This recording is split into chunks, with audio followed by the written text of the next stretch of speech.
ఓటమి తర్వాత KCR farm house కే పరిమితం అయ్యారని రేవంత్ రెడ్డి ఆరోపించారు. నల్గొండలో జరిగిన ప్రజా విజయోత్సవాల్లో పాల్గొన్న సీఎం కేసీఆర్ పై విమర్శలు గుప్పించారు. కేసీఆర్ సభకు ఎందుకు రావడం లేదో చెప్పాలని డిమాండ్ చేశారు. గాలి బ్యాచ్ ని పెట్టి తమపై విమర్శలు గుప్పిస్తున్నారని రేవంత్ రెడ్డి మండిపడ్డారు. అందుకే చంద్రశేఖరరావు గారికి ఈరోజు నేను చెప్పదలుచుకున్నా, మీరు అధికారంలో ఉంటే చెలాయిస్తాం, ఓడిపోతే ఫామ్ హౌస్ లో పడుకుంటామనే విధానము ఇది మంచిది కాదు. మీకు, మీ అనుభవానికి, మీ హోదాకు ఈ రోజు నేను సూటిగా వారిని ఒకటే మాట అడుగుతున్నా, మేమందరం ఎన్నికల్లో పోటీ చేయలేదా? ఓడినా గెలిచినా ప్రజల్లో ఉండలేదా? ఒక్కసారి కాదు 2 సార్లు మీరు గెలిచినారు, మేము ఓడినాం. మీరు ముఖ్యమంత్రిగా ఉన్నప్పుడు ప్రధాన ప్రతిపక్ష నాయకుడిగా పెద్దలు జానారెడ్డి గారు నిరంతరం ప్రజల మధ్యలో ఉండి శాసనసభలో పాలక పక్షానికి సలహాలు సూచనలు ఇస్తూ ప్రభుత్వం చేసే తప్పిదాల మీద వారు సూటిగా పదునుగా ప్రభుత్వాన్ని నిలదీసిండ్రు. మీరు ఒక గాలి బ్యాచ్ను జమ చేసి ఊరి మీదకి వదిలిండ్రు. వాళ్ళ మాటలు ఎప్పుడైనా మీరు విన్నారా? చంద్రశేఖరరావు గారు ఏం మాట్లాడుతున్నారో, ఏం చేస్తున్నారో?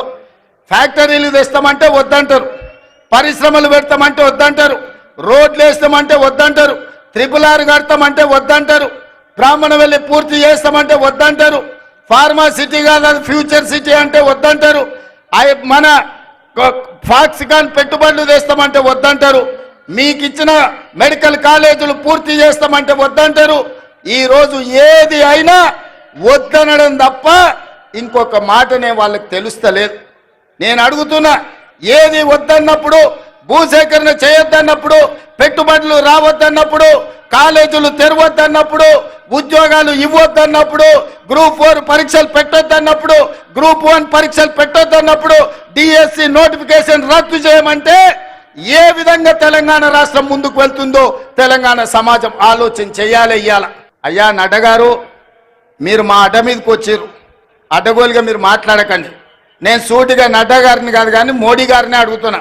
నీ గుజరాత్ రాష్ట్రంలో 14 ఏళ్ళు మీరు ముఖ్యమంత్రిగా ఉన్నారు, 11 ఏళ్ళు ప్రధానమంత్రిగా ఉన్నారు. 25 సంవత్సరాలల్లా నరేంద్ర మోడీ గారి పార్టీ అయిన భారతీయ జనతా పార్టీ అధికారంలో ఉన్న రాష్ట్రం ఉత్తరప్రదేశ్, మధ్యప్రదేశ్, రాజస్థాన్, బీహారా, లేకపోతే ఛత్తీస్గఢ, జార్ఖండ్, కర్ణాటక, మహారాష్ట్రనా, ఏ రాష్ట్రమైనా నేను సవాల్ విసురుతున్న నరేంద్ర మోడీ గారు, మీ రాష్ట్ర ప్రభుత్వాలు ఉన్న దగ్గర ఒక్క సంవత్సరంలో 55,000 ఉద్యోగాలు ఇస్తే మీరు లెక్క చూపించండి. ఢిల్లీ నడి బజార్లో మీకు క్షమాపణ చెప్పి తల వంచుకొని నేను వస్తా, లేకపోతే నా లెక్క అప్ప చెప్తా. నీ పార్టీ నీ నాయకులను నువ్వు తెలంగాణ రాష్ట్రాన్ని, మా ప్రభుత్వాన్ని అభినందించు. అప్పుడే ఈ దేశ ప్రధానమంత్రిగా మీ గౌరవం పెరుగుతుంది. కేసీఆర్ తెచ్చిన అప్పుకు ఆనాడు తెలంగాణ రాష్ట్రం ఏర్పడ్డ నాడు కాంగ్రెస్ పార్టీ ఒక క్రమ పద్ధతిలో నిధులను మిగులిచ్చి 16,000 కోట్ల రూపాయల మిగులు రాష్ట్రంగా చంద్రశేఖరరావుకు అప్పచెప్తే 10 ఏళ్ల మిగులు రాష్ట్రాన్ని దివాలా దీపించి 7 లక్షల కోట్ల రూపాయలతో మనకు ఇవాళ అప్పచెప్పిండు. మనం ఇచ్చిన 16,000 కోట్ల మిగులు బడ్జెట్ ఎక్కడ? చంద్రశేఖరరావు గారు 7 లక్షల కోట్ల రూపాయల అప్పులతో అప్పుల ఊబిలో కూరుకుపోయిన తెలంగాణ రాష్ట్రాన్ని మనకిస్తే అక్కడి నుంచి ప్రయాణం మొదలుపెట్టి ఇవాళ చంద్రశేఖరరావు గారు చేసిన అప్పులకు ప్రతి నెల బట్టి విక్రమార్క గారు అసలు మిత్తి కలిపి ప్రతి నెల 6,500 కోట్లు కడుతుండు. ఈ మొదటి సంవత్సరం ఇప్పటికే 65,000 కోట్ల రూపాయలు చంద్రశేఖరరావు గారు అప్పులు చేసిన దానికి ఆయన తెచ్చిన అప్పులకు అసలు మిత్తి కలిపి 65,000 కోట్లు కట్టారు. ఈ గడ్డ మీద నుంచి చివరిగా ఒక్క మాట చెప్పదలుచుకున్నా, సంక్రాంతి తర్వాత రైతు భరోసా మీ ఖాతాలో పడుతుంది. వాడో వీడో ఏదో చెప్పితే ఎవని మాట వినకండి.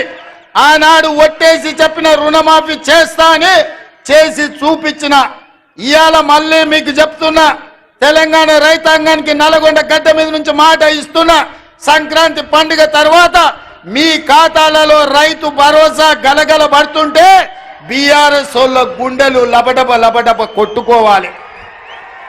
అదే విధంగా నల్గొండ రైతాంగానికి, తెలంగాణ రైతాంగానికి విజ్ఞప్తి చేస్తున్నా, సన్నాలే పండించండి. సన్నాలకు 500 రూపాయల బోనస్ ఇచ్చి మీ పంట కొనే బాధ్యత, చివరి గింజ వరకు కొనే బాధ్యత మన ప్రభుత్వం తీసుకుంటది. అలా వద్దా? మూసి వద్దంటే తీసుకొని పోయి అందులోనే ముంచండి ఏకలింగాన్ని. ఎందుకంటే తప్పిపోయిండు, అట్లనో ఇట్లనో ఎట్లనో. ఇవాళ ఈ మూసీ ప్రాజెక్టు కట్టకపోతే నల్గొండలు ఎవరు బ్రతకలేని పరిస్థితి. వరల్డ్ హెల్త్ ఆర్గనైజేషన్ చెప్పింది మనుషులు జీవించలేని పరిస్థితులు నల్గొండ ప్రాంతంకు రాబోతున్నాయని.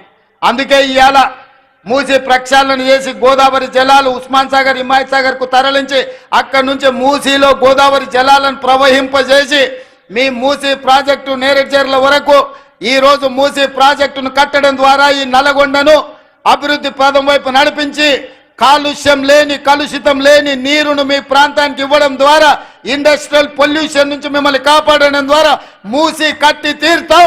మూసీ కట్టే బాధ్యత నాది, నల్లగొండకు విముక్తి కలిగించే బాధ్యత నాది.